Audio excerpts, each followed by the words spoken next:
সহিহ মুসলিমের 1762 নম্বর হাদিস, হযরত ইবনে আব্বাস রাদিয়াল্লাহু তাআলা হইতে বর্ণিত। তিনি বলেন, একবার হযরত জিবরাইল আলাইহিস সালাতু ওয়াস সালাম রাসূল করিম সাল্লাল্লাহু আলাইহি ওয়াসাল্লামের পাশে বসা ছিলেন।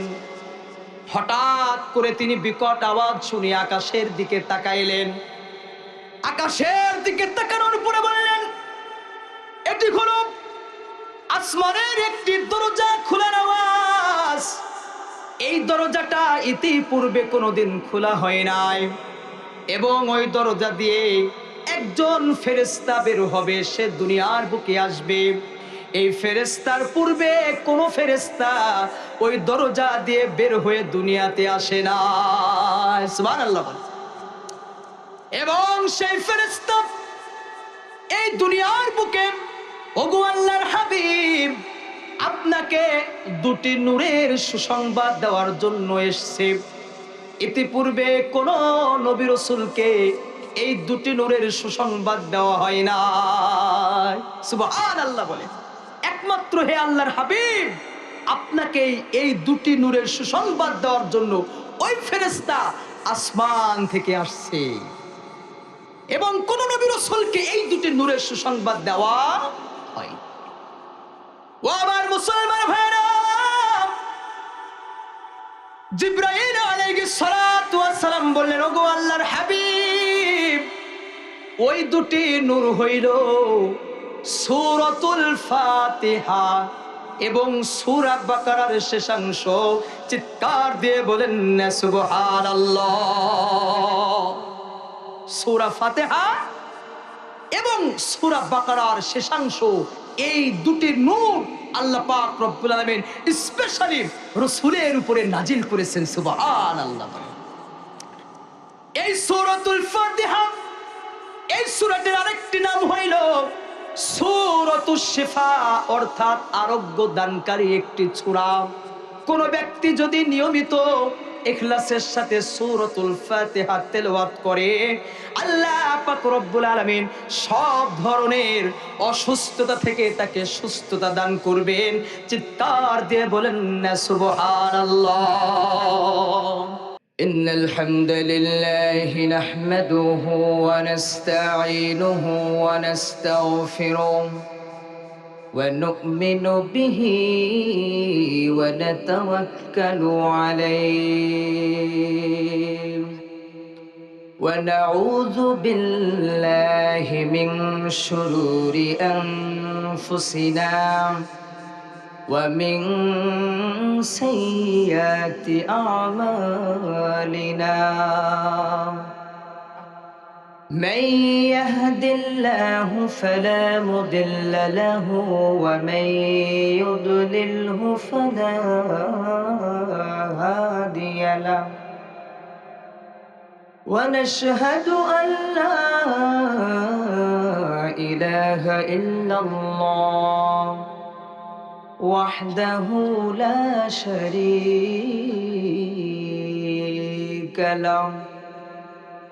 ونشهد أن سيدنا وسندنا وحبيبنا ومحبوبنا ومولانا محمدا عبد الله ورسوله الذي أرسله الله بالحق بشيرا ونذيرا وداعيا إلى الله بإذنه وسراجا وقمرا منيرا.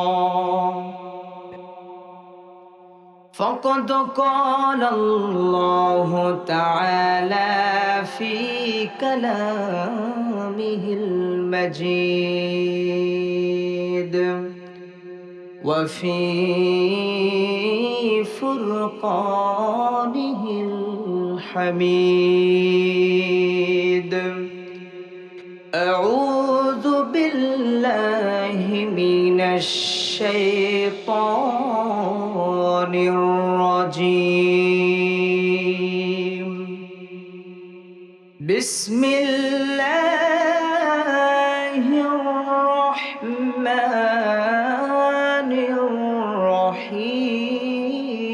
الرحيم بل الله فاعبد وكن من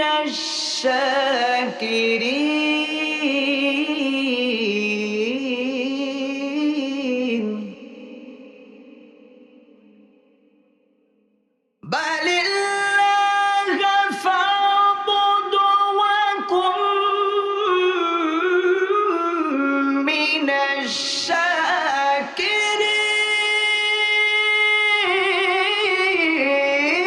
الشاكرين وما قدر الله حق قدره والأرض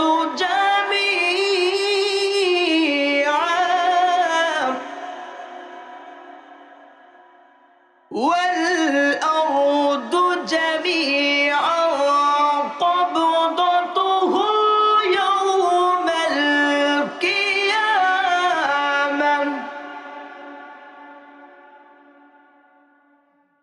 يوم القيامة والسماوات مطويات بيمينه سبحانه وتعالى عما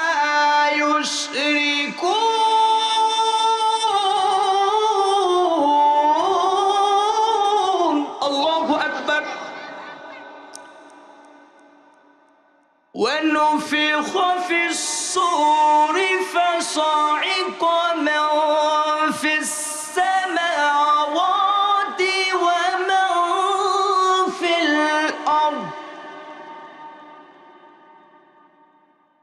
ومن في الأرض إلا من شاء الله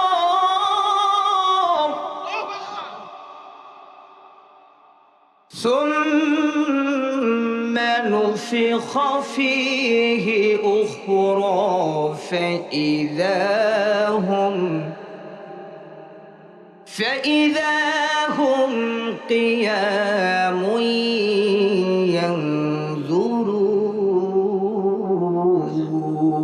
ينظرون وأشرقت الأرض بنور ربها ووضع الكتاب وجيء بالنبيين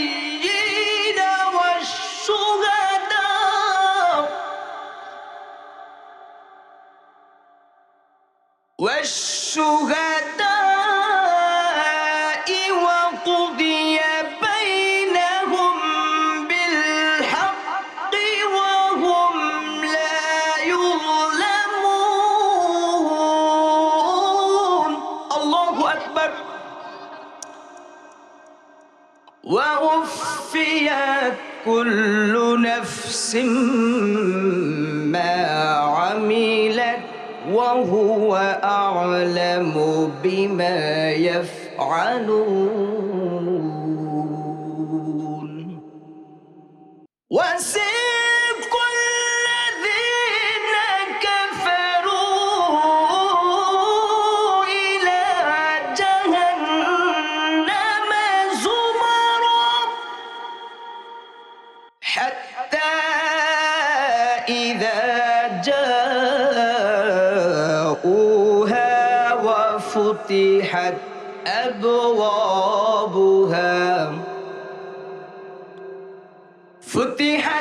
أبوابها وقال لهم خزنتها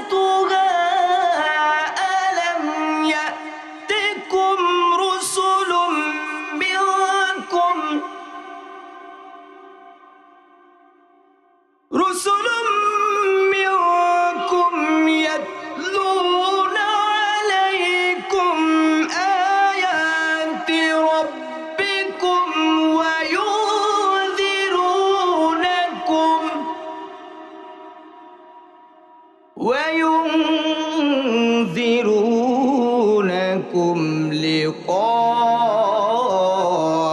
يومكم هذا قالوا بلى ولكن حقت كلمة العذاب على الكافرين.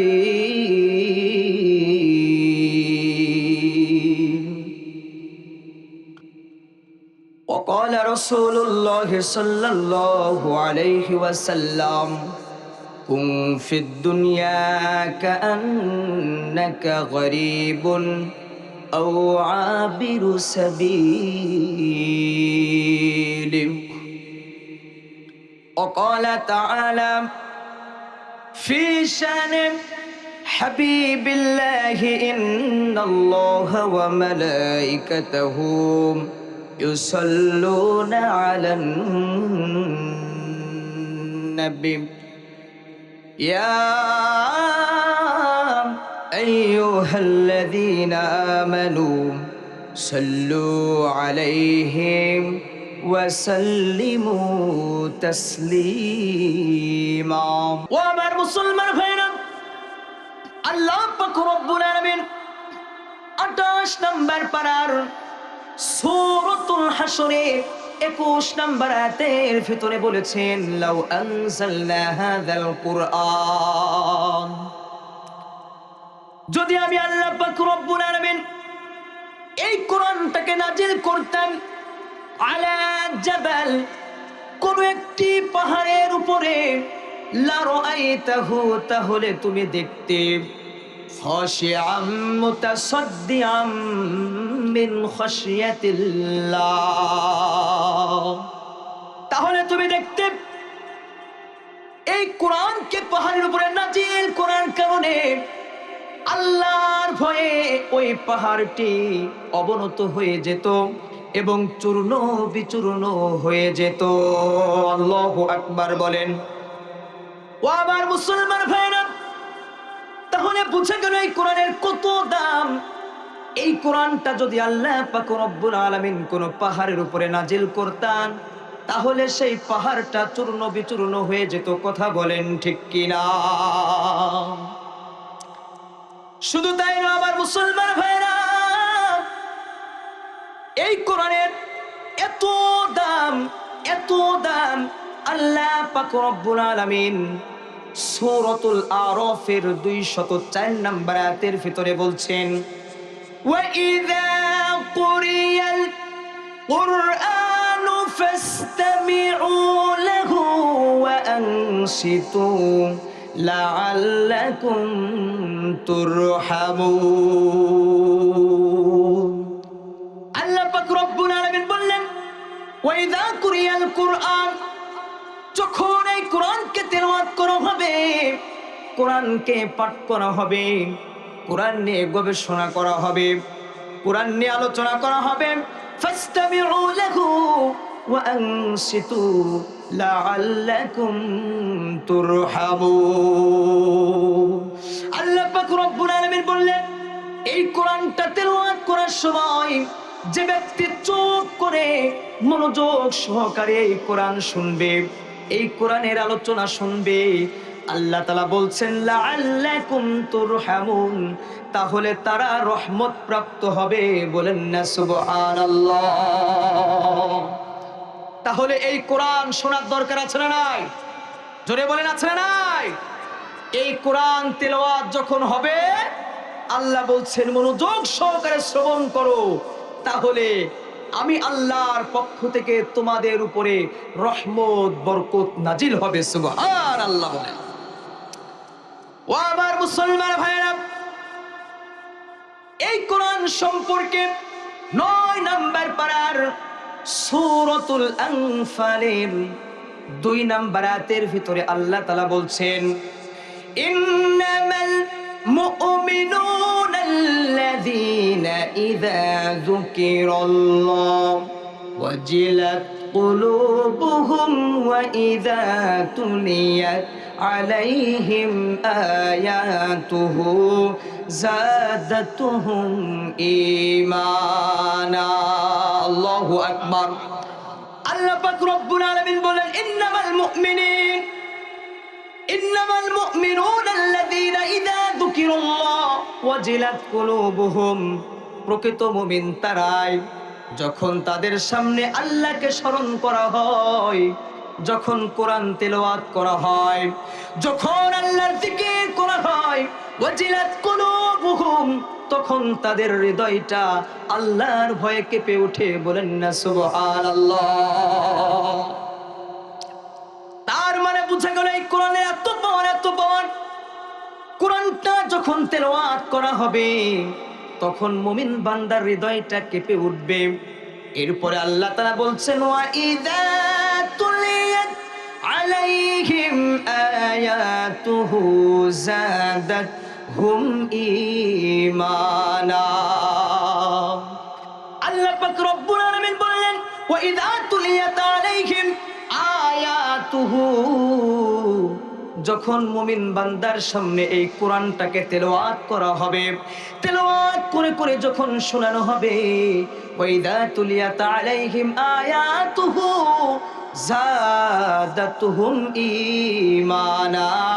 আল্লাহ পাক রব্বুল আলামিন মুমিন বান্দার ঈমানকে বৃদ্ধি করে দিবেন। বলেন না সুবহানাল্লাহ। তাহলে এই কোরআনের তেলাওয়াত যখন হবে তখন মুমিন বান্দার ঈমানটা আরো কি হয়ে যাবে? বৃদ্ধি হয়ে যাবে।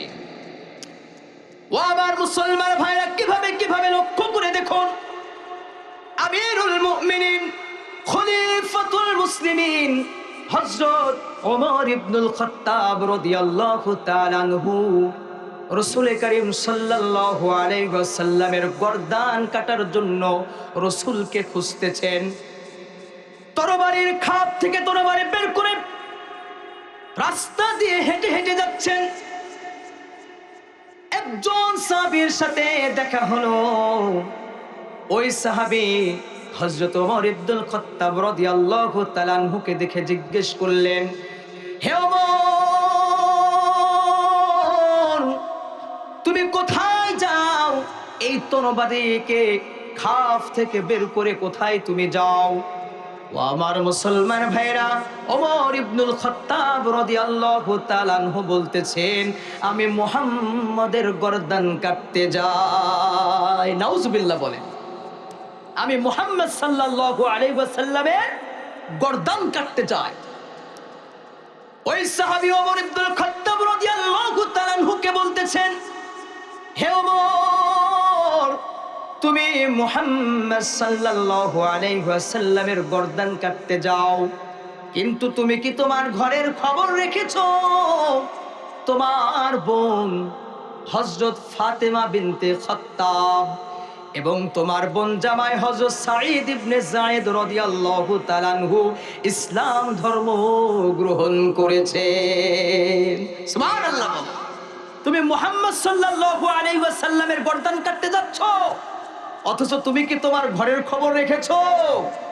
তোমার বোন এবং তোমার বোন জামাই উভয়ে ইসলামের সুশীতল ছায়ায় ইসলাম ধর্ম গ্রহণ করেছেন। বলেন না আল্লাহু আকবার। ওমর রাদিয়াল্লাহু তাআলা আনহু শুনে রাগান্বিত হয়ে গেলেন। রাগকে থামিয়ে রাখতে পারলেন না। রাসূলের দিকে যাওয়া বাদ দিয়ে তিনি তার বোন জামাইয়ের বাড়ির দিকে যাওয়া শুরু করলেন। ও আমার মুসলমান ভাইরা,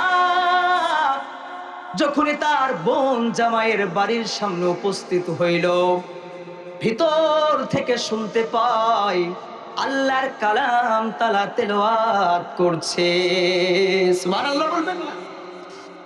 ও আমার মুসলমান ভাইরা, হযরত ওমর ইবনুল খাত্তাব রাদিয়াল্লাহু তাআলা আনহু আরো রাগান্বিত হয়ে গেলেন। বাহির থেকে তিনি রেগে মেগে ভিতরে ঢুকলেন। ওমর ইবনুল খাত্তাব রাদিয়াল্লাহু তাআলা আনহুর আসার অবস্থা জেনে তার বোন এবং তার বোন জামাই হযরত খাব্বাব রাদিয়াল্লাহু তাআলা আনহুকে লুকিয়ে রাখলেন। কারণ রাসূলের একজন প্রখ্যাত সাহাবী হযরত খাব্বাব রাদিয়াল্লাহু তাআলা আনহু প্রতিদিন ওমর রাদিয়াল্লাহু তাআলা আনহুর বোন এবং বোন জামাই, অর্থাৎ হযরত ওমর ইবনুল খাত্তাব রাদিয়াল্লাহু তাআলা আনহুর বোনের নাম ছিল হযরত ফাতেমা বিনতে খাত্তাব। সুবহানাল্লাহ বলেন। রাসূল করিম সাল্লাল্লাহু আলাইহি ওয়াসাল্লামের মেয়ের নাম কি? হযরত ফাতেমাতুজ জোহরা। আর ওমর ইবনুল খাত্তাব রাদিয়াল্লাহু তাআলা আনহুর বোনের নাম হযরত ফাতেমা বিনতে খাত্তাব। সুবহানাল্লাহ বলবেন না? ও আমার মুসলমান ভাইরা, আর তার বোন জামাইয়ের নাম হযরত যায়েদ ইবনে সাঈদ ইবনে যায়েদ রাদিয়াল্লাহু তাআলা আনহু। তাদের দুজনকে প্রতিদিন রাসূলের সাহাবী হযরত খাব্বাব রাদিয়াল্লাহু তাআলা আনহু কোরআন শেখানোর জন্য যাইতেন, কোরআনের তালিম দিতেন। যখনই তারা বুঝতে পারল বাহিরে ওমর এসেছে, ওমর রাদিয়াল্লাহু তাআলা আনহু এসেছে, সঙ্গে সঙ্গে হযরত খাব্বাব রাদিয়াল্লাহু তাআলা আনহুকে লুকিয়ে ফেললেন। ভিতরে প্রবেশ করার পরে রাগান্বিত হয়ে তার বোন জামাই হযরত যায়েদ ইবনে সাঈদ রাদিয়াল্লাহু তাআলা আনহুর উপরে আক্রমণ করে বসলেন। ও আমার মুসলমান ভাইরা, ওমর ইবনুল খাত্তাব রাদিয়াল্লাহু তাআলা আনহু ঘরের ভিতরে প্রবেশ করে তার বোন জামাইয়ের উপরে আক্রমণ করলো, প্রহার করা শুরু করলো। এই প্রহার দেখে তার বোন সহ্য করতে না পেরে তার ভাইয়ের হাত থেকে স্বামীকে বাঁচাইতে গেল। যখন বাঁচানোর জন্য অগ্রসর হয়েছে, ওমর ইবনুল খাত্তাব রাদিয়াল্লাহু তাআলা আনহু আরো রাগান্বিত হয়ে তার বোনের গালে জোরে থাপ্পড় বসিয়ে দিল। থাপ্পড় বসিয়ে দেওয়ার সঙ্গে সঙ্গে তার গাল লাল বর্ণ হয়ে গেল এবং রক্ত বের হয়ে উপক্রম হয়ে গেল। আরেকটি বর্ণনায় আছে হযরত ওমর ইবনুল খাত্তাব রাদিয়াল্লাহু তাআলা আনহু এমন ভাবে আঘাত করলেন তার বোনের কপাল ফেটে রক্ত বের হওয়া শুরু হয়ে গেল। ওমর ইবনুল খাত্তাব রাদিয়াল্লাহু তাআলা আনহুর বোন রাগান্বিত হয়ে তিনিও বললেন, ও আমার ভাই, হে ওমর ইবনুল খাত্তাব রাদিয়াল্লাহু তাআলা আনহু, তোমার ধর্মের চেয়ে যদি সত্য কোন ধর্ম থেকে থাকে তাহলে তোমার সামনে আমি পড়ে নিলাম, আশহাদু আল্লা ইলাহা ইল্লাল্লাহু ওয়া আশহাদু আন্না মুহাম্মাদান আবদুহু ওয়া রাসূলুহু। আল্লাহু আকবার বলেন। ও আমার মুসলমান ভাইরা, এই কালিমায়ে শাহাদাতের আওয়াজ শুনে ওমর ইবনুল খাত্তাব রাদিয়াল্লাহু তাআলা আনহুর হৃদয় কেঁপে উঠল। বোনের চেহারার দিকে তাকিয়ে দেখতেছে, বোনের চেহারাটা লাল বর্ণ হয়ে গেছে, রক্ত বের হবে এমন অবস্থা। ওমর ইবনুল খাত্তাব রাদিয়াল্লাহু তাআলা আনহুর হৃদয়ে নাড়া দিল ঈমানে। সুবহানাল্লাহ বলে। ওমর ইবনুল খাত্তাব রাদিয়াল্লাহু তাআলা আনহু বলছেন, বোন, তোমরা যা পড়ছিলে তা আমাকে শোনাও, আমাকে পড়াও। সুবহানাল্লাহ বলে। ওমর ইবনুল খাত্তাব রাদিয়াল্লাহু তাআলা আনহু এই কথা শুনে হযরত খাব্বাব রাদিয়াল্লাহু তাআলা আনহু লুকিয়ে ছিলেন, তিনি বের হয়ে বললেন, হে ওমর রাদিয়াল্লাহু তাআলা আনহু, শোনো শোনো, রাসূল তোমার জন্য দোয়া করেছিলেন, আল্লাহ তোমার জন্য দোয়াটা কবুল করে নিয়েছে। ওমর ইবনুল খাত্তাব রাদিয়াল্লাহু তাআলা আনহুর বোন বলল, ও ভাই, তুমি তো এখন নাপাক অবস্থায় আছো, অপবিত্র অবস্থায় আছো, সুতরাং এই কোরআন পড়া যাবে না, কোরআন শোনাও যাবে না। তুমি পবিত্র হয়ে আসো, তোমার সামনে আমরা আল্লাহর কালাম তেলাওয়াত করে শোনাবো এবং পড়াবো। ও আমার মুসলমান ভাইরা, হযরত ওমর ইবনুল খাত্তাব রাদিয়াল্লাহু তাআলা আনহু কোরআনের তেলাওয়াত শুনে তার ভিতর ঈমান চলে আসলো। সে খোঁজা শুরু করলো, রাসূল কোথায়? হযরত খাব্বাব রাদিয়াল্লাহু তাআলা আনহু বললেন, অমুক জায়গায় রাসূল আছে। চলে গেলেন, রাসূলের ঘরের দরজার সামনে অবস্থান করেছে। ভিতর থেকে সাহাবায়ে কেরামরা দরজা দিয়ে দেখতেছেন হযরত ওমর ইবনুল খাত্তাব রাদিয়াল্লাহু তাআলা আনহু তরবারি নিয়ে বাহিরে দাঁড়িয়ে আছে। সাহাবেদের মাঝে কানা ঘোষা শুরু হয়ে গেল। ও আমার মুসলমান ভাইরা, রাসূলের চাচা হযরত আমির হামজা রাদিয়াল্লাহু তাআলা আনহু সাহাবীদের কানা ঘোষা দেখে বললে, কি হয়েছে তোমাদের, বলো বলো। বলে, বাড়ির গেটের ওই পাশে হযরত ওমর ইবনুল খাত্তাব রাদিয়াল্লাহু তাআলা আনহু দাঁড়িয়ে আছেন। আমির হামজা রাদিয়াল্লাহু তাআলা আনহু বললেন, হযরত ওমর রাদিয়াল্লাহু তাআলা আনহু যদি কোনো ভালো উদ্দেশ্যে আমাদের কাছে আসে, আমরা তাকে স্বাগতম জানাবো, আর যদি ভিন্ন কোনো উদ্দেশ্য নিয়ে এসে, তাহলে তার হাতের তরবারি দিয়ে তার গর্দানটাকে উড়িয়ে দেব। ও আমার মুসলমান ভাইরা, আমির হামজা রাদিয়াল্লাহু তাআলা আনহু বললেন, ও রাসূলের সাহাবীরা, ঘরের দরজা তোমরা খুলে দাও। দরজার খুলে দেওয়ার সঙ্গে সঙ্গে হযরত ওমর ইবনুল খাত্তাব রাদিয়াল্লাহু তাআলা আনহু প্রবেশ করলেন। প্রবেশ করার পরে রাসূলের দরবারে গেলেন। রাসূলের কাছে বললেন, ওগো আল্লাহর হাবিব, আমি ইসলামের সুশীতল ছায়া আশ্রয় গ্রহণ করতে চাই। রাসূলের সাথে পড়ে নিলেন, লা ইলাহা ইল্লাল্লাহু মুহাম্মাদুর রাসূলুল্লাহ। এই কোরআনের এত বড় কোরআনের কারণে, কোরআনের আওয়াজের কারণে আল্লাহ পাক রব্বুল আলামিন খলিফাতুল মুসলিমিন আমিরুল মুমিনিন হযরত ওমর ইবনুল খাত্তাব রাদিয়াল্লাহু তাআলা আনহুর ঈমানকে বৃদ্ধি করে দিয়েছিলেন। কথা বলেন ঠিক কিনা?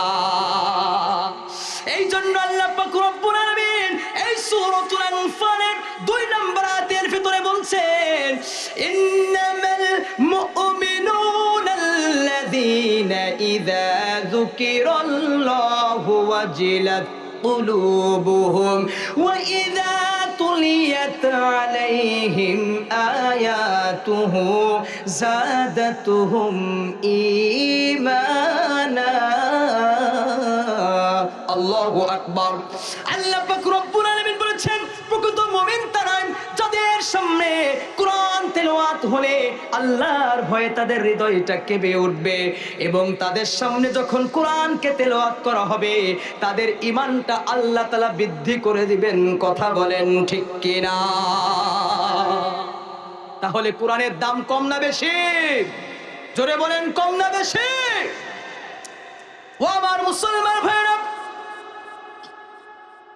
সহিহ মুসলিমের 1759 নম্বর হাদিস, হযরত আবু উসামা আল বাহিলি রাদিয়াল্লাহু তাআলা হইতে বর্ণিত। হযরত আবু উমামা আল বাহিলি রাদিয়াল্লাহু তাআলা হইতে বর্ণিত, তিনি বলেন, রাসূল করিম সাল্লাল্লাহু আলাইহি ওয়াসাল্লাম বলেছেন, তোমরা কোরআন তেলাওয়াত করো, কোরআন তোমরা পড়ো, কোরআন অনুযায়ী আমল করো, কোরআন অনুযায়ী জীবন যাপন করো, তাহলে এই কোরআনটা কাল কিয়ামতের দিবসে তোমাদের জন্য সুপারিশকারী হিসেবে আসবে। এবং আমার সাহাবীরা, আমার উম্মতেরা, কোরআনের ভিতরে উজ্জ্বল 2টি সূরা আছে, সূরাতুল বাকারা এবং সূরা আলে ইমরান। এই 2টি সূরা যদি তোমরা তেলাওয়াত করো, কাল কিয়ামত দিবসে এই 2টি সূরা 3 ভাবে আসবে। সুবহানাল্লাহ বলে। কয় ভাবে? জোরে বলেন, কয় ভাবে? 3 ভাবে আসবে। এক ভাব হলো এই 2টি সূরা কাল কিয়ামত দিবসে 2টি মেঘখণ্ড হিসেবে আসবে, এবং 2 নাম্বার হলো এই 2টি সূরা 2টি ছায়াদানকারী হিসেবে আসবে। কাল কিয়ামত দিবসে যখন কোনো ছায়া থাকবে না, সূর্য যখন মাথার উপরে চলে আসবে, ও আমার মুসলমান ভাইরা, কোনো ছায়া থাকবে না। ওই সময়ে যারা কোরআনের ভিতরে সূরাতুল বাকারা এবং সূরা আলে ইমরান তেলাওয়াত করত, এই 2টি সূরার বরকত এমন হবে, কাল কিয়ামত দিবসে যখন কোনো ছায়া থাকবে না, এই দুটি সূরা তাদের জন্য ছায়া হিসেবে আসবে। চিৎকার দিয়ে বলেন না সুবহানাল্লাহ। 3 নাম্বার হইল এই দুটি সূরা দুঝাঁক উড়ন্ত পাখি হয়ে আসবে এবং ওই দুই ঝাঁক পাখি ওই তেলাওয়াতকারীর জন্য আল্লাহর কাছে সুপারিশ করবে। বলেন না সুবহানাল্লাহ। এরপর রাসূল করিম সাল্লাল্লাহু আলাইহি ওয়াসাল্লাম বললেন, তোমরা সূরা বাকারা তেলাওয়াত করো, কেননা সূরা বাকারাটা গ্রহণ করাটা তোমাদের জন্য বরকত। যে ব্যক্তি সূরা বাকারা তেলাওয়াত করবে এটা তার জন্য বরকত স্বরূপ হবে, ব্যবসায় বরকত হবে, তার জীবনে বরকত হবে, তার কর্মের ভিতরে বরকত হবে। সুবহানাল্লাহ বলে।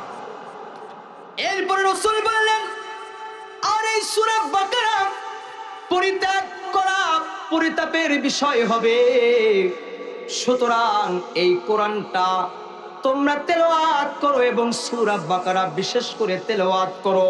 এরপরে রাসূল করিম সাল্লাল্লাহু আলাইহি ওয়াসাল্লাম বললেন, যে ব্যক্তি এই সূরাতুল বাকারা নিয়মিত তেলাওয়াত করবে, বাতিলরা তার সাথে মোকাবেলা করতে পারবে না,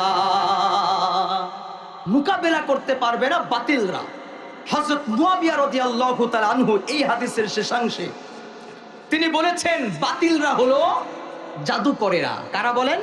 জাদুকর, যারা মানুষের ক্ষতি করে, জাদু করে, বান মেরে বিভিন্ন ভাবে নষ্ট করে দেওয়ার চেষ্টা করে। যদি কোনো ব্যক্তি এই সূরাতুল বাকারা নিয়মিত পাঠ করে, আল্লাহ তাআলা ওই সমস্ত খারাপ মানুষ যারা জাদু করে, যারা মানুষকে নষ্ট করে দিতে চায়, তাদের হাত থেকে আল্লাহ রক্ষা করবেন। বলেন না সুবহানাল্লাহ। ও আমার মুসলমান ভাইরা, সুতরাং সূরা বাকারা আমাদের তেলাওয়াত করার দরকার আছে না নাই? জোরে বলেন, আছে না নাই? এই কোরআনে এই সূরা বাকারার কত ফজিলত, সুতরাং গোটা কোরআনের ভিতরে আল্লাহ পাক রব্বুল আলামিন কত ফজিলত রেখেছেন। আল্লাহ পাক রব্বুল আলামিন বলছেন, ওয়া নুনাজ্জিলু মিনাল কুরআনি মা হুয়া শিফাউ ওয়া রাহমাতুল লিল মুমিনিন। আল্লাহু আকবার বলেন। আল্লাহ পাক রব্বুল আলামিন বলছেন, ওয়া নুনাজ্জিলু মিনাল কুরআন মা হুয়া শিফাউ ওয়া রাহমাতুল লিল মুমিনিন। আমি আল্লাহ তাআলা এই কোরআনটাকে নাজিল করেছি মানুষের জন্য, মুমিনদের জন্য। এই কোরআনের ভিতরে রয়েছে শিফা। সুবহানাল্লাহ। এবং এই কোরআনটা হলো মুমিনদের জন্য রহমত স্বরূপ। এখন আসুন, এই সূরাটিকে কেন বাকারা নামে নামকরণ করা হয়েছে? বাকারা শব্দের অর্থ হলো গাভী। কি বলেন? বাকারা শব্দের অর্থ কি ভাই? গাভী। আল্লাহ পাক রব্বুল আলামিন এই সূরাটিকে কেন গাভী নামকরণ করলেন? কারণ এই সূরাটির ভিতরে আল্লাহ পাক রব্বুল আলামিন এমন একটি ঘটনা উল্লেখ করেছেন, যেই ঘটনার কারণ আল্লাহ পাক রব্বুল আলামিন রেখে এই সূরাটির নামকরণ করা হয়েছে সূরাতুল বাকারা। বলেন না সুবহানাল্লাহ। ও আমার মুসলমান ভাইরা, ঘটনাটাকে লক্ষ্য করে দেখুন। আল্লাহ পাক রব্বুল আলামিন সূরাতুল বাকারার মধ্যে আল্লাহ পাক রব্বুল আলামিন এই সূরাতুল বাকারার ভিতরে এমন একটি ঘটনা উল্লেখ করেছেন, ৬৭ এবং ৭৩ নম্বর আয়াত পর্যন্ত আল্লাহ পাক রব্বুল আলামিন একটি ঘটনা উল্লেখ করেছেন। এই ঘটনাকে কেন্দ্র করে এই সূরাটির নামকরণ করা হয়েছে সূরাতুল বাকারা। লক্ষ্য করে দেখুন, আল্লাহ তাআলা বলতেছেন, ওয়া ইয ক্বালা মূসা লিকওমিহি ইন্নাল্লাহা ইয়া'মুরুকুম আন তাযবাহু বাকারা ক্বালু আতাত্তাখিযুনা হুজুওয়া قال أعوذ بالله أن أكون من الجاهلين। الله أكبر। ও আমার মুসলমান ভাইরা, আল্লাহ তাআলা এই আয়াতকে হযরত মূসা আলাইহিস সালাতু ওয়াস সালাম সম্বন্ধে আল্লাহ তাআলা হযরত মূসা আলাইহিস সালাতু ওয়াস সালাম সম্বন্ধে এখানে আয়াতটি নাজিল করেছেন। বনি ইসরাইলের একটি ঘটনা আল্লাহ তাআলা এই আয়াতগুলির ভিতরে বর্ণনা করেছেন, বলেন না সুবহানাল্লাহ। বনি ইসরাইলে একজন ব্যক্তি ছিলেন, অনেক ধনাঢ্য ব্যক্তি, কিন্তু ওই ব্যক্তির কোনো সন্তান ছিল না। তার কোনো কি ছিল না বলে? সন্তান ছিল না। সমস্ত সম্পদের উত্তরাধিকারী হবেন তার একজন ভাতিজা। সেই ভাতিজা দেখলো চাচার এত সম্পদ, সেই সম্পদের উত্তরাধিকারী আমিই হব, কিন্তু চাচা ইন্তেকাল না করা পর্যন্ত আমি উত্তরাধিকারী হতে পারছি না। সুতরাং আমাকে যদি তাড়াতাড়ি উত্তরাধিকারী হতে হয় তাহলে চাচাকে হত্যা করতে হবে, দুনিয়া থেকে বিদায় দিতে হবে। তাফসীর ইবনে কাসীরের মধ্যে আল্লামা ইবনে কাসীর রাহমাতুল্লাহি আলাইহি এই আয়াতগুলির ব্যাখ্যায় উল্লেখ করেছেন, সুবহানাল্লাহ বলেন। ভাতিজা চাচাকে হত্যা করে অন্য একজনের বাড়ির সামনে রেখে এসলো। মানুষজন তো সবাই তারই দোষ দিবে, কথা বলেন ঠিক কিনা? যার বাড়ির সামনে লাশ আছে তাকেই তো দোষ দিবে। সবাই বাড়িওয়ালাকে দোষ দেওয়া শুরু করেছে, তোমার বাড়ির সামনে লাশ, সুতরাং তুমি এই ব্যক্তিকে হত্যা করেছো। এক পর্যায়ে মারামারির অবস্থা। ওখানে যারা বয়োজ্যেষ্ঠ মুরব্বীরা, বিজ্ঞজনেরা ছিল, তারা বলল, কেন মারামারি করবে? আমাদের তো মূসা আলাইহিস সালাতু ওয়াস সালাম আছে, সে তো কালিমুল্লাহ, সে আল্লাহর সাথে কথা বলে, সুতরাং তাকে আমরা আবেদন জানাবো সে যেন আল্লাহর কাছ থেকে জেনে আসে যে কে এই ব্যক্তিকে হত্যা করেছে। ও আমার মুসলমান ভাইরা, মূসা আলাইহিস সালাতু ওয়াস সালাম যখন আল্লাহর কাছে বললেন, ওগো মাওলা, তোমার বান্দারা তোমার কাছে আবেদন করছে, কোন ব্যক্তি বনি ইসরাইলের ওই ব্যক্তিকে হত্যা করেছে বলুন। মাওলা গো, আপনি যদি বলে দেন তাহলে আমি আমার উম্মতদের কাছে বলে দিব। আল্লাহ পাক রব্বুল আলামিন তখন মূসা আলাইহিস সালাতু ওয়াস সালামকে বললেন, হে মূসা, যাও যাও, তুমি আমার বান্দাদেরকে বলো, ও আমার উম্মতেরা, আল্লাহ পাক রব্বুল আলামিন তোমাদেরকে গরু জবে করতে বলেছে। সুবহানাল্লাহ। তখন মূসা আলাইহিস সালাতু ওয়াস সালামের উম্মত জাতিরা বলল, ক্বালু আতাত্তাখিযুনা হুজুয়া, হে মূসা, তুমি কি আমাদের সাথে তামাশা করছো? মারা গেছে একজন ব্যক্তি, গরু জবাই করব কেন?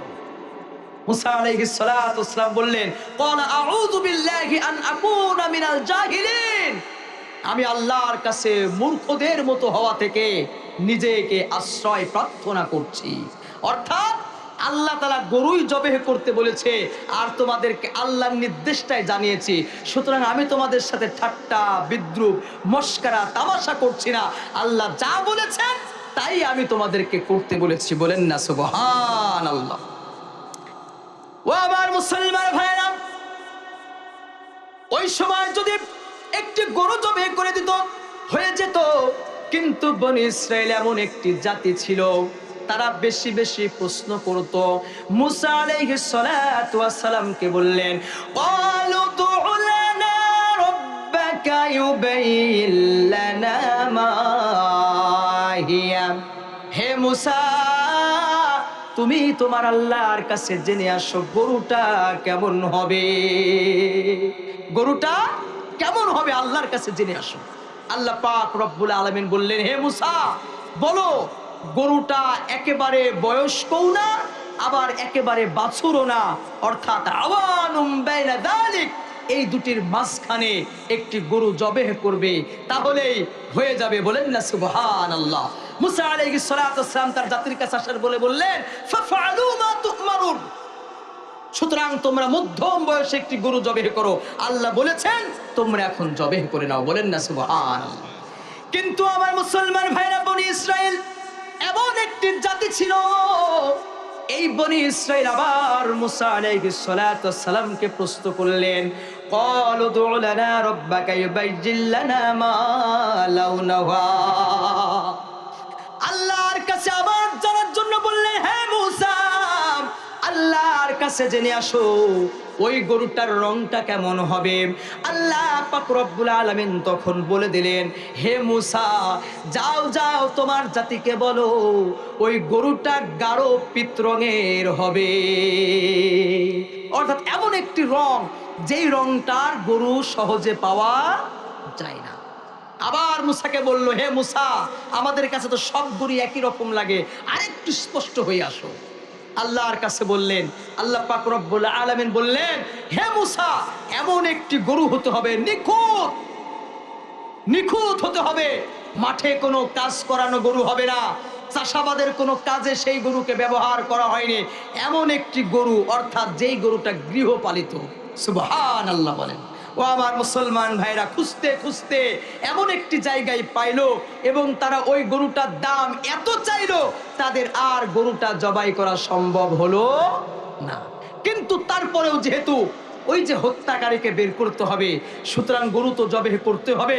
কষ্ট করে হলেও তারা সেই গরুটাকে কিনে এনে আল্লাহ পাক রব্বুল আলামিন বললেন, এই গরুটাকে এখন জবাই করো এবং এই গরুর গোশত নিয়ে ওই মৃত ব্যক্তির শরীরে আঘাত করো।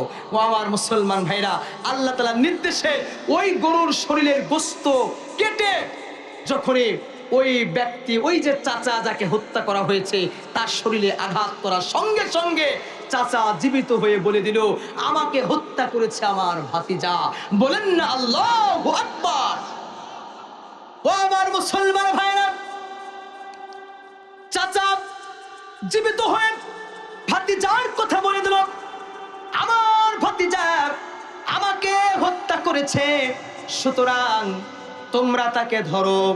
চাচা এ কথা বলে আবার ইন্তেকাল করলো, আল্লাহ তাআলা তাকে দুনিয়া থেকে নিয়ে নিলেন। ও আমার মুসলমান ভাইরা, আল্লাহ পাক রব্বুল আলামিন সব কিছুই পারেন, কথা বলেন ঠিক কিনা? ও আমার মুসলমান ভাইরা, কিন্তু এই বাংলাদেশে শরীফ উসমান হাদী হত্যাকারীকে এখনো পাওয়া যায়নি, কথা বলেন ঠিক কিনা? শরীফ উসমান হাদীর হত্যাকারীকে কোনোভাবে যদি লুকানো হয়, কাল কিয়ামতের ময়দানে আল্লাহর কাছ থেকে কেউ লুকাতে পারবে না, কথা বলেন ঠিক কিনা?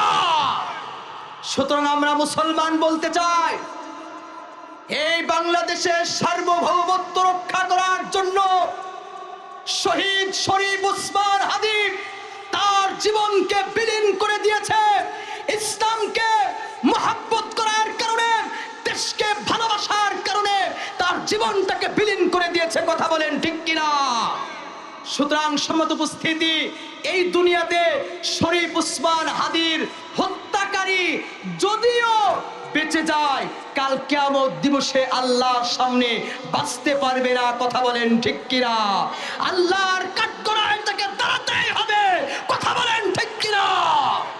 সহিহ মুসলিমের 1762 নম্বর হাদিস, হযরত ইবনে আব্বাস রাদিয়াল্লাহু তাআলা হইতে বর্ণিত, তিনি বলেন, একবার হযরত জিবরাইল আলাইহিস সালাতু ওয়াস সালাম রাসূল করিম সাল্লাল্লাহু আলাইহি ওয়াসাল্লামের পাশে বসা ছিলেন। হঠাৎ করে তিনি বিকট আওয়াজ শুনে আকাশের দিকে তাকাইলেন। আকাশের দিকে তাকানোর পরে বললেন, এটি হলো আসমানের একটি দরজা খোলার আওয়াজ। এই দরজাটা ইতিপূর্বে কোনোদিন খোলা হয় নাই এবং ওই দরজা দিয়ে একজন ফেরেশতা বের হবে, সে দুনিয়ার বুকে আসবে। এই ফেরেশতার পূর্বে কোন ফেরেশতা ওই দরজা দিয়ে বের হয়ে দুনিয়াতে আসে না, সুবহানাল্লাহ। এবং সেই ফেরেশতা এই দুনিয়ার বুকে, ওগো আল্লাহর হাবিব, আপনাকে দুটি নূরের সুসংবাদ দেওয়ার জন্য এসেছে। ইতিপূর্বে কোন নবী রাসূলকে এই দুটি নূরের সুসংবাদ দেওয়া হয় না, সুবহানাল্লাহ বলে। একমাত্র হে আল্লাহর হাবিব, আপনাকে এই দুটি নূরের সুসংবাদ দেওয়ার জন্য ওই ফেরেশতা আসমান থেকে আসছে এবং কোন নবী রাসূলকে এই দুটি নূরের সুসংবাদ দেওয়া হয়। ও আমার মুসলমান ভাইরা, জিবরাইল আলাইহিস সালাতু ওয়াস সালাম বললেন, ওগো আল্লাহর হাবিব, ওই দুটি নূর হইল সূরাতুল ফাতিহা এবং সূরা বাকারার শেষাংশ। চিৎকার দিয়ে বলেন না সুবহানাল্লাহ। সূরা ফাতিহা এবং সূরা বাকারার শেষাংশ, এই দুটি নূর আল্লাহ পাক রব্বুল আলামিন স্পেশালি রাসূলের উপরে নাজিল করেছেন। সুবহানাল্লাহ। এই সূরাতুল ফাতিহা, এই সূরাটির আরেকটি নাম হইল সূরাতুশ শিফা, অর্থাৎ আরোগ্য দানকারী একটি সূরা। কোন ব্যক্তি যদি নিয়মিত ইখলাসের সাথে সূরাতুল ফাতিহা তেলাওয়াত করে, আল্লাহ পাক রব্বুল আলামিন সব ধরনের অসুস্থতা থেকে তাকে সুস্থতা দান করবেন। চিৎকার দিয়ে বলেন না সুবহানাল্লাহ। তাহলে এই কোরআনের সম্মান কম না বেশি? জোরে বলেন, কম না বেশি? ও আমার মুসলমান ভাইরা, লক্ষ্য করে দেখবেন, আম গাছে যখন আম ধরে, ওই আম গাছে আমরা ঢেল মারি কি মারি না? জোরে বলেন। যখন জাম গাছে জাম ধরে ঢেল মারি, লিচু গাছে যখন লিচু ধরে ঢেল মারি, কাঁঠাল গাছে যখন কাঁঠাল ধরে পা দিয়ে দিয়ে কাঁঠাল গাছে উঠে কাঁঠাল পারি। কথা বলেন ঠিক কিনা? কিন্তু ওই আম গাছ, ওই জাম গাছ, ওই লিচু গাছ, ওই কাঁঠাল গাছ কেটে কাঠ বানিয়ে যখন কোরআন রাখার জন্য রেহেল বানানো হয়, তখন সেই রেহেলের মর্যাদা বৃদ্ধি করে দেন কে? জোরে বলেন কে? একটা গাছের কাঠের কোরআনের সাথে সম্পর্ক হওয়ার কারণে যদি তার সম্মান আল্লাহর কাছে বৃদ্ধি হয়ে যায়, আমরা আশরাফুল মাখলুকাত, আমরা যদি কোরআনের সাথে সম্পর্ক করি, আমাদের ইজ্জত বাড়িয়ে দিবে আল্লাহ তাআলা। কথা বলেন ঠিক কিনা? এই কোরআন অনুযায়ী যদি আমরা জীবনকে পরিচালনা করি, এই কোরআন অনুযায়ী যদি পরিবার থেকে রাষ্ট্র পর্যন্ত পরিচালনা করি, আল্লাহ পাক রব্বুল আলামিন পরিবার থেকে রাষ্ট্রের ভিতরে বরকত দান করবেন। কথা বলেন ঠিক কিনা? সুতরাং কোরআনের সাথে সম্পর্ক রাখতে চান তো আপনারা? সবাই চান তো ইনশাআল্লাহ? ভাই ও আমার মুসলমান ভাইরা, লক্ষ্য করে দেখুন, কোরআনের সাথে সম্পর্ক রাখার কারণে আল্লাহ পাক রব্বুল আলামিন ইজ্জতকে কিভাবে বাড়িয়ে দেন। ইমাম গাজালি রহমাতুল্লাহি আলাইহি প্রখ্যাত একজন আলেম এবং একজন আল্লাহর ওলি ছিলেন। ও আমার মুসলমান ভাইরা, ইমাম গাজালি রহমাতুল্লাহি আলাইহি তার সময় একটি ঘটনা, তিনি ঘুমিয়ে আছেন, ঘুমের মধ্যে আল্লাহ তাআলা বলতেছেন, হে ইমাম গাজালি, যাও যাও রহমতপুরে যাও, রহমতপুরে আমার এক নৈকট্যপ্রাপ্ত বান্দা দুনিয়া থেকে চলে গেছে, তার যারা জানাজ পড়ানোর মতো কেউ নাই, তাকে দাফনের কাজ করার মতো কেউ নাই। সুতরাং যাও যাও আমার ওই বন্ধুর জানাজার নামাজটা পড়িয়ে আসো। বলেন না সুবহানাল্লাহ। নবী রাসূলের উপরে আল্লাহর পক্ষ থেকে আসতো ওহী। কি বলেন? ওহী, কোরআন। কিন্তু যারা আল্লাহ তাআলার ওলি, ওলিয়া উলিয়া যারা নবী রাসূল না, তাদের কাছে আল্লাহর পক্ষ থেকে যে বার্তা আসে, সেই বার্তাকে বলা হয় ইলহাম। সুবহানাল্লাহ বলেন। সুতরাং আল্লাহ পাক রব্বুল আলামিন ইমাম গাজালি রহমাতুল্লাহি আলাইহিকে ইলহামের মাধ্যমে জানিয়ে দিলেন, হে ইমাম গাজালি, যাও যাও রহমতপুরে যেয়ে আমার ওই বান্দার জানাজার নামাজটা পড়িয়ে আসো। বলেন না সুবহানাল্লাহ। ও আমার মুসলমান ভাইরা, ইমাম গাজালি রহমাতুল্লাহি আলাইহি যখন গেলেন, যাওয়ার পরে সারাটা দিন খুঁজতেছে আল্লাহর ওলি একজন মারা গেছে। আল্লাহ বলে দিলেন, আমার ওই বান্দার নাম হইল আব্দুর রহমান।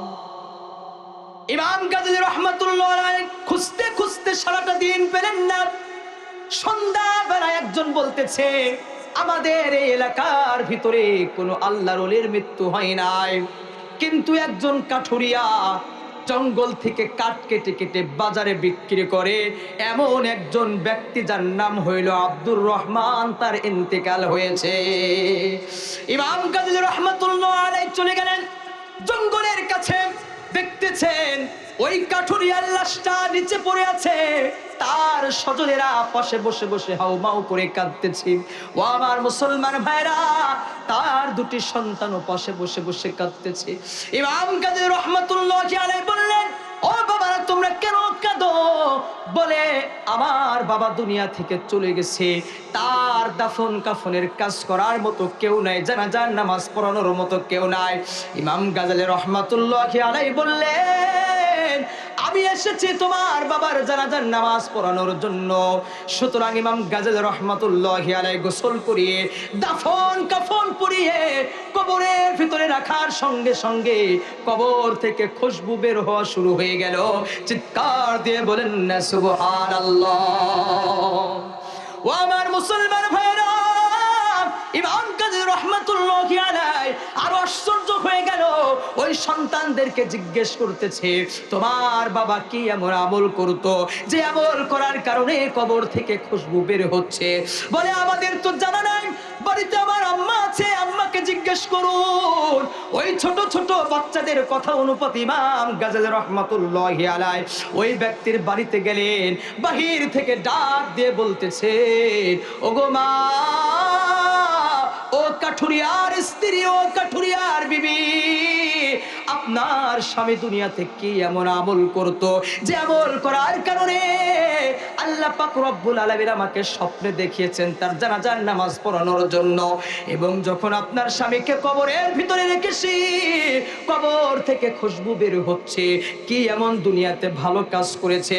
ওই কাঠুরিয়ার স্ত্রী বলতেছেন, আমার চোখে তো কোনো ভালো কাজ পড়ে নাই, তবে আমার স্বামী কোরআনকে মোহাব্বত করত, কোরআন পড়তে পারতো না, ফজরের নামাজ আদায় করে ওই কোরআনটা খুলে চোখের পানি ফেলে কাঁদতো, আর হাত বুলিয়ে বুলিয়ে বাচ্চাদের মতো কাঁদতো, আর আল্লাহকে বলতো, মাওলা আমি তো কোরআন পড়তে পারি না, জীবনে তো আমি কোরআন শিখি নাই, মাওলা গো তারপরেও তোমার কোরআনকে মোহাব্বত করতেছে। ও আমার মুসলমান ভাইরা, ইমাম গাজী রহমাতুল্লাহি আলাইহি বলতেছে, ও কাঠুরিয়ার স্ত্রী, তোমার স্বামী এই কোরআনটাকে মোহাব্বত করার কারণে আল্লাহ তাআলা তার সম্মানকে বৃদ্ধি করে দিয়েছেন। চিৎকার দিয়ে বলেন না সুবহানাল্লাহ। ও আমার মুসলমান ভাইরা, ইনশাআল্লাহ একেবারে শেষের দিকে চলে এসেছি।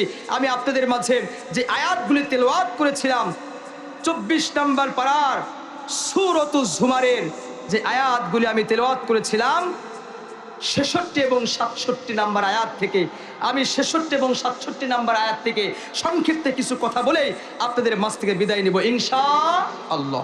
আপনাদের কি কষ্ট হয়ে যাচ্ছে ভাই? আর একটু সময় কি দেওয়া যাবে ইনশাআল্লাহ? দেওয়া যাবে ইনশাআল্লাহ ভাই? ও আমার মুসলমান ভাইরা, আল্লাহ পাক রব্বুল আলামিন 24 নম্বর পারার সূরাতুজ জুমারের 66 নম্বর আয়াতের ভিতরে বলছেন, বালিল্লাহি ফাবুদু ওয়া কুম মিনাশ শাকিরিন। আল্লাহ পাক রব্বুল আলামিন বললেন, বালিল্লাহি ফাবুদু, তুমি শুধুমাত্র কেবলমাত্র আল্লাহ পাক রব্বুল আলামিনের ইবাদত করো, ওয়া কুম মিনাশ শাকিরিন, এবং কৃতজ্ঞশীল বান্দা হয়ে যাও। বলেন না সুবহানাল্লাহ। ও আমার মুসলমান ভাইরা, একমাত্র আল্লাহর ইবাদত বলতে বোঝাই হলো আমরা প্রত্যেক ওয়াক্তে নামাজের ভিতরে বলে ইয়াকা না'বুদু ওয়া ইয়াকা নাস্তাঈন, মাওলা গো আমরা শুধুমাত্র কেবলমাত্র তোমার ইবাদত করি এবং তোমার কাছে আশ্রয় প্রার্থনা চাই। বলেন না সুবহানাল্লাহ। ও আমার মুসলমান ভাইরা, রাসূল করিম সাল্লাল্লাহু আলাইহি ওয়াসাল্লামের একজন প্রখ্যাত সাহাবী, এই প্রখ্যাত সাহাবী নাম হইল হযরত ইবনে আব্বাস রাদিয়াল্লাহু তাআলা আনহু। তিরমিজি শরীফের 2516 নম্বর হাদিস। হযরত ইবনে আব্বাস রাদিয়াল্লাহু তাআলা আনহু বলছেন, আমি একবার রাসূল করিম সাল্লাল্লাহু আলাইহি ওয়াসাল্লামের পিছনে ছিলাম। তিনি আমাকে বললেন, হে তরুণ, হে যুবক, আমি তোমাকে কিছু কথা শিখিয়ে দিই। সুবহানাল্লাহ বলেন। কি সেই কথাগুলি? রাসূল করিম সাল্লাল্লাহু আলাইহি ওয়াসাল্লাম বললেন, হে ইবনে আব্বাস রাদিয়াল্লাহু তাআলা আনহু, শোনো শোনো, তুমি যদি আল্লাহ পাক রব্বুল আলামিনের হুকুম রক্ষা করো, আল্লাহ তাআলাও তোমাকে রক্ষা করবে। সুবহানাল্লাহ বলেন। আল্লাহ যা হুকুম করেছেন, নামাজ পড়তে বলেছেন, রোজা রাখতে বলেছেন, হজ যাকাত দিতে বলেছেন, আবার আল্লাহ তাআলা সুদ ঘুষ থেকে নিজেকে বিরতও রাখতে বলেছেন। কথা বলেন ঠিক কিনা? সুতরাং আল্লাহ তাআলার আদেশ নিষেধ সবগুলো মানলে আল্লাহর হুকুম রক্ষা করা হবে। রাসূল বলেছেন, যে ব্যক্তি আল্লাহর হুকুম রক্ষা করবে, এবং রাসূল হযরত ইবনে আব্বাস রাদিয়াল্লাহু তাআলা আনহুকে বললেন, হে তরুণ, হে যুবক, হে ইবনে আব্বাস, তুমি যদি আল্লাহর হুকুম রক্ষা করো, আল্লাহ পাক রব্বুল আলামিন তোমাকে রক্ষা করবেন। সুবহানাল্লাহ বলে। এরপর রাসূল বললেন, হে ইবনে আব্বাস, তুমি যদি আল্লাহর ইজ্জতকে রক্ষা করো, আল্লাহর ইজ্জতকে যদি রক্ষা করো, আল্লাহকে তোমার সঙ্গে পাবে। রাসূল আরো বললেন, হে ইবনে আব্বাস, যদি কোনো কিছুর প্রয়োজন হয় আল্লাহর কাছেই চাইবে। সুবহানাল্লাহ বলে। আর যদি প্রার্থনা করতেই হয় আল্লাহর কাছে প্রার্থনা করবে। এরপরে রাসূল করিম সাল্লাল্লাহু আলাইহি ওয়াসাল্লাম বললেন, হে ইবনে আব্বাস, আমার সমস্ত উম্মত যদি ঐক্যবদ্ধ হয়ে তোমার কোনো উপকার করতে চায়, ততটুকুই উপকার করতে পারবে যতটুকু উপকার আল্লাহ পাক রব্বুল আলামিন তোমার জন্য বরাদ্দ করে রেখেছেন।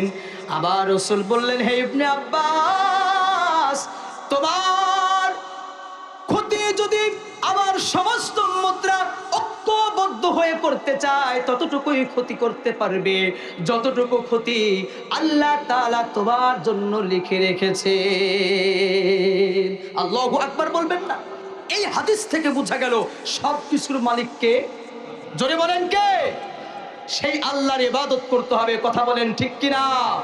হে যুবকেরা, আমিও তোমাদেরকে বলতে চাই, তোমরা যেহেতু আজকে এই মাহফিলের ইন্তজাম করেছো, রাসূল করিম সাল্লাল্লাহু আলাইহি ওয়াসাল্লাম তরুণ যুবক ইবনে আব্বাস রাদিয়াল্লাহু তাআলা আনহুকে বলেছে যে এই পৃথিবীর সবাই মিলে যদি তোমার কোনো ক্ষতি করতে চায়, ততটুকুই ক্ষতি করতে পারবে যতটুকু ক্ষতি আল্লাহ লিখে রেখেছেন। কথা বলেন ঠিক কিনা?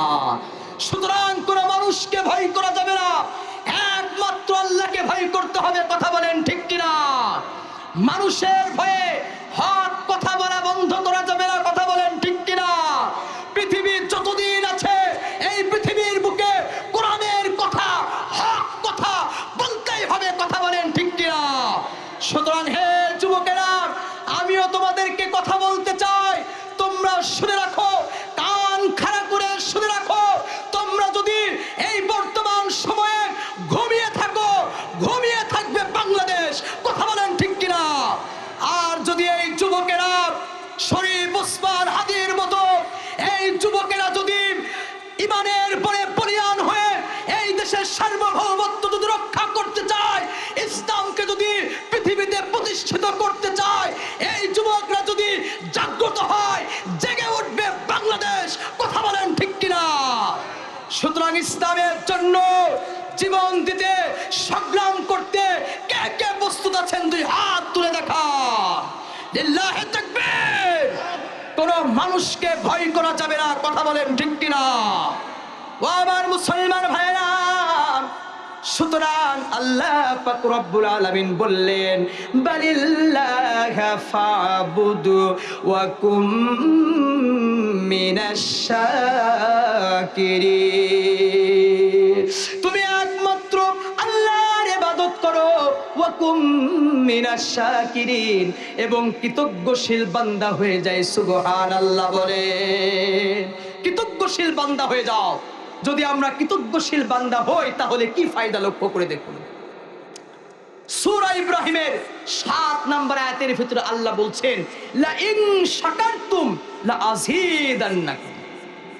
আল্লাহ বলছেন যদি তুমি শুকরিয়া জ্ঞাপন করো অবশ্যই অবশ্যই আমি আল্লাহ তাআলা তোমার নিয়ামতকে বৃদ্ধি করে দিব। সুবহানাল্লাহ।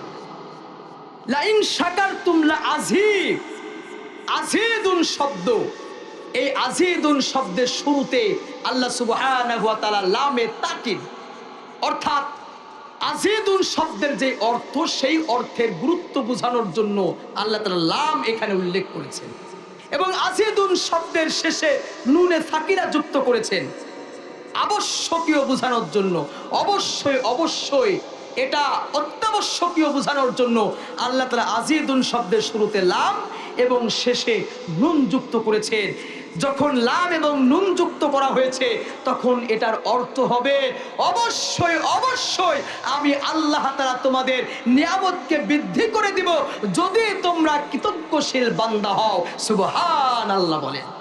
এরপর আল্লাহ বলছেন, ওয়ালা ইন কাফারতুম, আর যদি শুকরিয়া জ্ঞাপন না করো, ইন্না আযাবি লাশাদীদ, আমি আল্লাহ তাআলা তোমাদেরকে কঠিন শাস্তিতে গ্রেফতার করব। সুতরাং আল্লাহ আমাদেরকে যেভাবে রেখেছেন, কাউকে অনেক সম্পদ দিয়েছেন, আল্লাহ তাআলা কাউকে কম দিয়েছেন, যে অবস্থায় দুনিয়াতে আছি সকল অবস্থায় শুকরিয়া আদায় করতে হবে কার? জোরে বলেন কার? একমাত্র আল্লাহ পাক রব্বুল আলামিনের শুকরিয়া জ্ঞাপন করতে হবে। কেননা যদি আমাদের সম্পদ হয়, এই সম্পদ নিয়ে কোনো প্রকার বাড়াবাড়ি করা যাবে না, কোনো লোভ করা যাবে না। আল্লাহ তো বৃদ্ধি করে দিয়েছেন, সুতরাং যে কোনো সময় আল্লাহ কেউ নিতে পারেন। কথা বলেন ঠিক কিনা? ও আমার মুসলমান ভাইরা, তিরমিজি শরীফের 2376 নম্বর হাদিস হযরত কাব ইবনে মালিক রাদিয়াল্লাহু তাআলা আনহু হইতে বর্ণিত। তিনি বলেন, রাসূল করিম সাল্লাল্লাহু আলাইহি ওয়াসাল্লাম বলেছেন, একটা ক্ষুধার্ত নেকড়ে বাঘকে যদি ছাগলের পালের ভিতরে ছেড়ে দেওয়া হয় যে পরিমাণ ক্ষতি হবে, কি পরিমাণ ক্ষতি হবে? ক্ষুধার্ত বাঘ, নেকড়ে বাঘ, তাকে ছাগলের পালের ভিতরে ছেড়ে দিলে ক্ষতি কম হবে না বেশি হবে? যদি বলেন খেয়ে ফেলবে সব ছাগল। কথা বলেন ঠিক কিনা? রাসূল বলেছেন ওই নেকড়ে বাঘ ছাগলের পালের যে পরিমাণ ক্ষতি করলো তার চেয়ে বেশি বেশি অনেক বেশি ক্ষতি করবে যদি কোনো ব্যক্তি দুনিয়ার সম্পদ এবং সম্মান সুখ্যাতি ক্ষমতার প্রতি লোভ করে, সেই লোভটা তার ঈমানের অনেক বেশি ক্ষতি করবে। সুতরাং সম্পদ যার বেশি, খবরদার অহংকারী হবেন না, লোভ করবেন না। যদি অহংকারী হন, লোভ করেন, তাহলে আপনার ঈমানের ক্ষতি হবে। কথা বলেন ঠিক কিনা? ও আবার মুসলমান ভাইরা, শুধু তাই নয়, তিরমিজি শরীফের 2374 নম্বর হাদিস,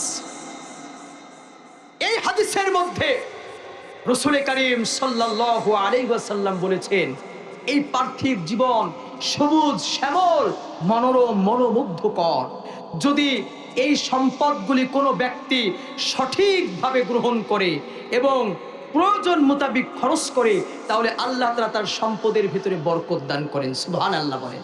আর যদি কোনো ব্যক্তি তার ইচ্ছা মতো সম্পদ উপার্জন করলো, সুদ খেয়ে ঘুষ খেয়ে মানুষের সম্পদ আত্মসাৎ করলো, ভাইয়ের হক মারলো, বোনের হক মারলো, বাবা মাকে ফুসলিয়ে সম্পদকে নিজের নামে লিখে নিল, এই যে অন্যায় ভাবে যদি গ্রহণ করে আর ইচ্ছা মতো অন্যায় কাজে যদি ব্যবহার করে, যেমন অনেকে আছে গানের কনসার্ট করে, কথা বলেন ঠিক কিনা, বিভিন্ন গুনাহের কাজে যদি অর্থ খরচ করে, রাসূল বলেছেন ওই সম্পদটা কাল কিয়ামত দিবসে তার জাহান্নামের কারণ হবে। বলেন না নাউযুবিল্লাহি মিন যালিক।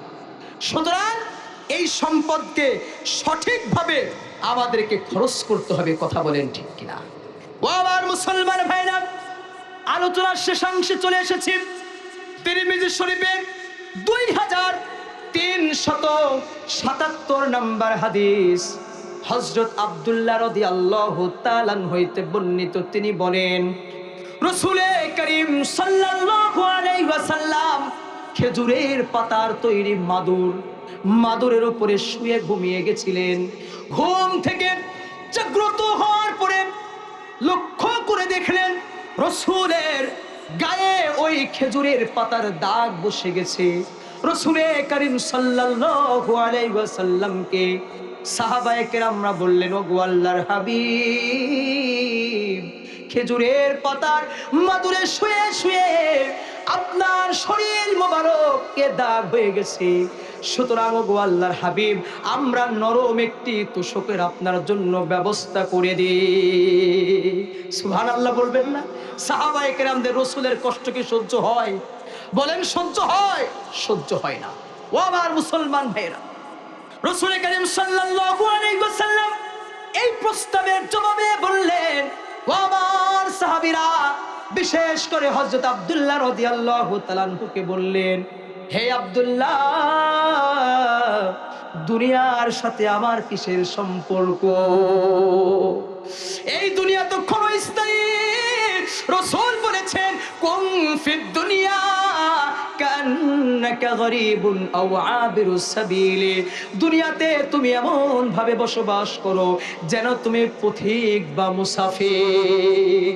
রাসূল বললেন, ও আমার সাহাবীরা, আমার সাথে দুনিয়াতে কি এমন সম্পর্ক? আমি তো দুনিয়ার মুসাফির। একজন মুসাফির যেতে যেতে পথিমধ্যে বৃক্ষের ছায়ায় আশ্রয় গ্রহণ করে, অল্প সময় বিশ্রাম নেয়, আবার সেই বৃক্ষের ছায়া থেকে উঠে তার গন্তব্যে চলে যায়। কথা বলেন ঠিক কিনা? ও আমার যুবক ভাইয়েরা, ও আমার বাবা জানেরা, আপনাদেরকে বলতে চাই, এই দুনিয়াটা ক্ষণস্থায়ী। এই দুনিয়া থেকে আমরা সবাই চলে যাব। এই দুনিয়ার কোনো কিছু আমার থাকবে না। আমার সম্পদ আমার থাকবে না, আমার গাড়ি বাড়ি আমার থাকবে না, আমার রাজত্ব, আমার ক্ষমতা আমার থাকবে না, আমার স্ত্রী সন্তান আমার থাকবে না। দুনিয়াতে আমি একা এসেছি, আমাকে একাই চলে যেতে হবে। কথা বলেন ঠিক কিনা? ও আমার মুসলমান ভাইরা, সুতরাং দুনিয়াতে যত দিন থাকবো কোরআন সুন্নাহ অনুযায়ী জীবন যাপন করব ইনশাআল্লাহ। সম্মানিত উপস্থিতি, এই সংক্ষিপ্ত পরিসরে যতটুকু বললাম, আমার আলোচনার মূল আলোচনা এখনো যেতে পারিনি। একটি আয়াতের কিছু আলোচনা করেছি, আমি আলোচনার ভিতরে প্রবেশ করতে পারলাম না, এই জন্য ক্ষমা চাচ্ছি। যতটুকু আলোচনা হলো, এই আলোচনা দিয়ে আপনাদের যেটা বুঝাইতে চাইলাম যে এই পৃথিবীতে আমরা ক্ষণস্থায়ী, আমাদেরকে একদিন না একদিন চলে যেতে হবে। সুতরাং এই দুনিয়াতে যতক্ষণ থাকবো কোরআন সুন্নাহ অনুযায়ী আমল করব। পারবো না ভাই ইনশাআল্লাহ? পারবো তো ভাই ইনশাআল্লাহ? কে কে কোরআন অনুযায়ী জীবন যাপন করতে চান দুই হাত তুলে দেখান। সবাই হাত তুলে নিন ইনশাআল্লাহ। আল্লাহ আমাদের সকলকে কবুল করে নিন। সকলে বলে আল্লাহুম্মা আমিন। সর্বশেষে একটি কথা বলতে চাই।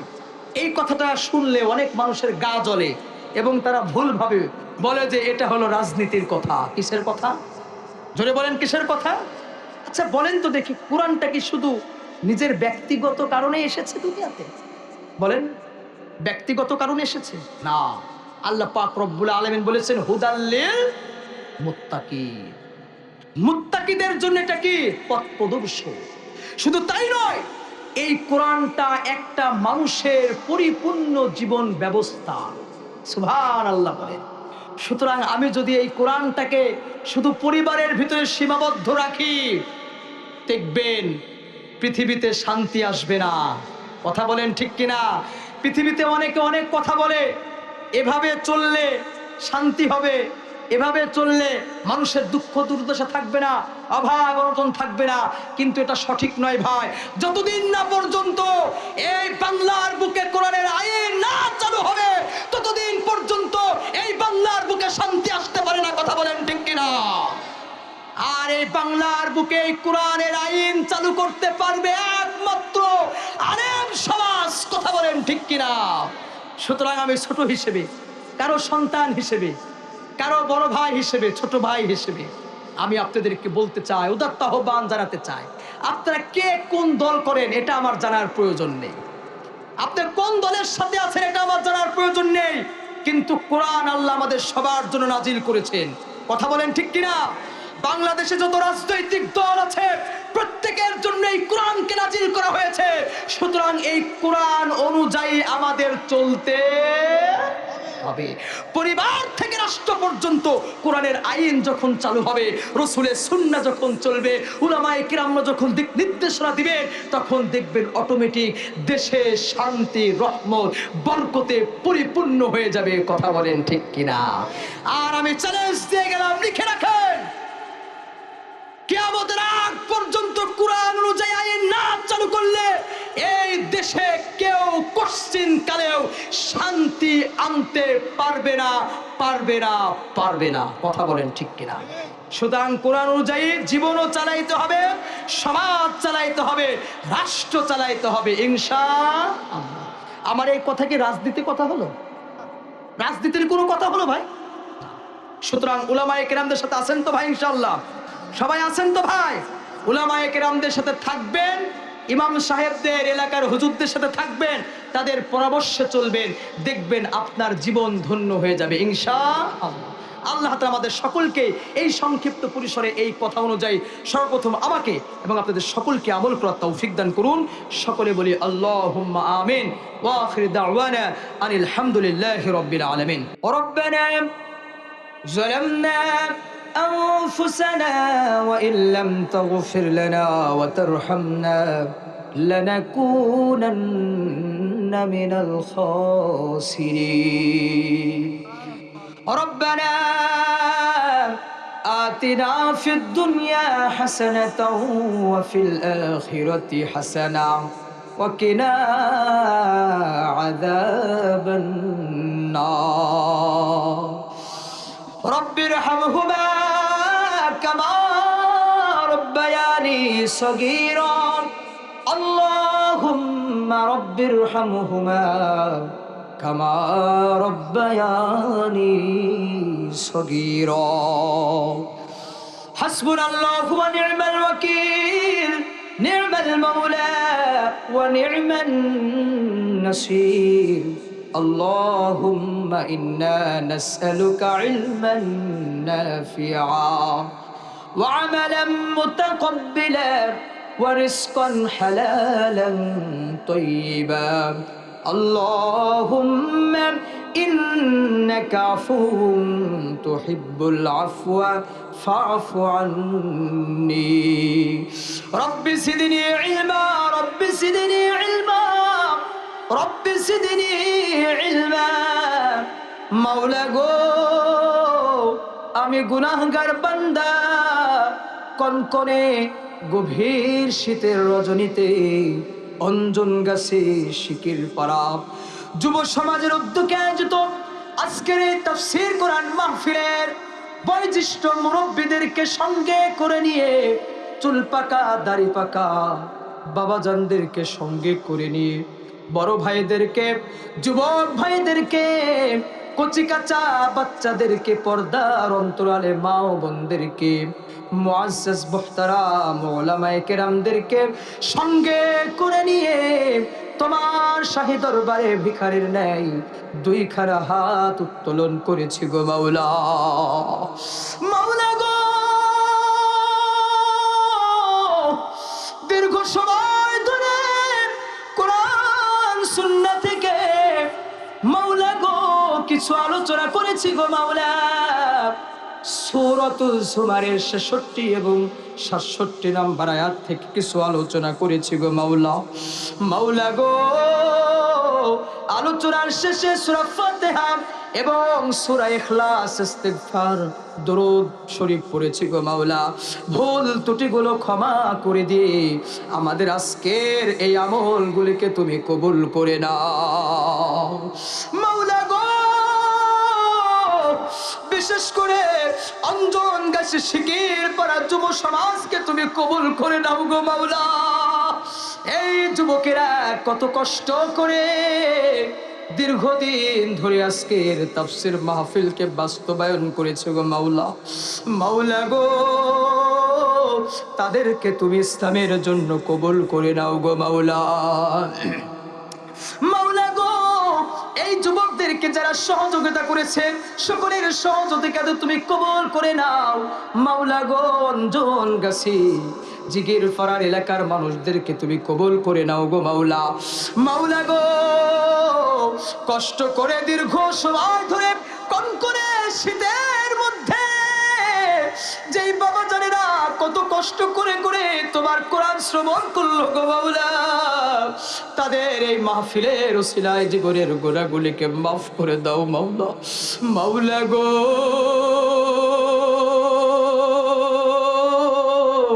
যে বড় ভাইরা যুবক ভাইরা কত কষ্ট করে মাহফিল শুনলো গো মাওলা, তাদের সকলের জীবনের সমস্ত গুনাহগুলিকে তুমি মাফ করে দাও গো মাওলা। মাওলা গো, পর্দার অন্তরালে মা ও বোনেরা কত কষ্ট করে মাহফিল শুনলো, তাদেরকে কোরআনের মুহাব্বতের কারণে আম্মা জান আয়েশা সিদ্দিকা, হযরত খাদিজাতুল কুবরা রাদিয়াল্লাহু তাআলা আনহুন্নাদের মতো কবুল করে নাও গো মাওলা। মাওলা গো, আজকের মাহফিলের উসিলায় আমাদের জীবনের সমস্ত গুনাহগুলিকে তুমি মাফ করে দাও গো মাওলা। মাওলা গো, জীবনে কত গুনাহ করেছি, জেনে অজেনে গোপনে প্রকাশ্যে সগীরা কবিরা কত গুনাহ করেছি গো মাওলা। জাহান্নামের ভিতরে দাও দাও দাও দাও করে আগুন জ্বলবে গো মাওলা, কবরের ভিতরে দাও দাও দাও দাও করে আগুন জ্বলবে গো মাওলা, জাহান্নামে কবরের ভিতরে সাপ বিচ্ছু থাকবে গো মাওলা। মেহেরবানি করে দয়া করে আমাদের জীবনের সমস্ত গুনাহগুলিকে তুমি মাফ করে দাও গো মাওলা। ওই আযাব আমরা সহ্য করতে পারবো না মাওলা গো। এই গহীন রজনীতে তোমার শাহী দরবারে ভিখারির ন্যায় হাত তুলেছে গো মাওলা, আমাদের সকলকে তুমি মাফ করে দাও মাওলা গো। বিশেষ করে এই এলাকার যারা দুনিয়া থেকে চলে গেছে গো মাওলা, কারো বা মা নাই, কারো বা বাবা নাই, দাদা দাদি নানা নানি আত্মীয় স্বজন স্ত্রী সন্তান দুনিয়া থেকে চলে গেছে গো মাওলা, তাদের কবরগুলিকে তুমি জান্নাতের টুকরা বানিয়ে দাও মাওলা গো। শেষ আরজি অঞ্জন গাছি শিকির পাড়া যুব সমাজ যারা কষ্ট করে আজকের মাহফিলকে বাস্তবায়ন করলো গো মাওলা, মাওলা গো, তাদেরকে সকলকে মাওলা গো মেহেরবানি করে দয়া করে তাদের সকলের আজকের মেহনতকে তুমি কবুল করে নাও মাওলা গো। মেহেদি ভাই জর্ডানে থাকে, জর্ডান থেকে তার বাবার জন্য দোয়া চেয়েছে গো মাওলা, তার বাবা দুনিয়া থেকে চলে গেছে গো মাওলা। মাওলা গো, এই মাহফিলে 2000 টাকা দান করেছে গো মাওলা, তার দানটাকে কবুল করে নিয়ে মেহেদি ভাইয়ের বাবার কবরটাকে জান্নাতের টুকরা তুমি বানিয়ে দাও মাওলা গো। আমাদের এই এলাকার যত উলামায়ে কেরামরা আছে সকলকেই তুমি হকের উপরে থাকার তৌফিক দান করে দাও মাওলা গো। মানুষকে হক পথে চলানোর মতো তৌফিক তুমি সকলকেই দান করো মাওলা গো। আমাদের সকলকে এক হয়ে হাতে হাত রেখে কাঁধে কাঁধ দিয়ে ইসলামের জন্য কবুল তুমি আমাদেরকে করে নাও মাওলা গো। এই দেশে শহীদ শরীফ ওসমান হাদি দুনিয়া থেকে চলে গেছে, তাকে হত্যা করেছি, এখনো হত্যাকারীকে খুঁজে পাওয়া গেল না মাওলা। মাওলা গো, হত্যাকারীকে তুমি ধরিয়ে দেওয়ার জন্য সকলকে তৌফিক দান করো মাওলা গো। আমাদের সকলকে সারাটা জীবন কোরআন সুন্নাহ অনুযায়ী জীবন যাপন করার তৌফিক তুমি দান করে দাও। সুবহান রাব্বিকা রাব্বিল ইজ্জাতি আম্মা ইয়াসিফুন ওয়া সালামুন আলাল মুরসালিন والحمد لله رب العالمين آمين آمين آمين برحمتك يا أرحم الراحمين.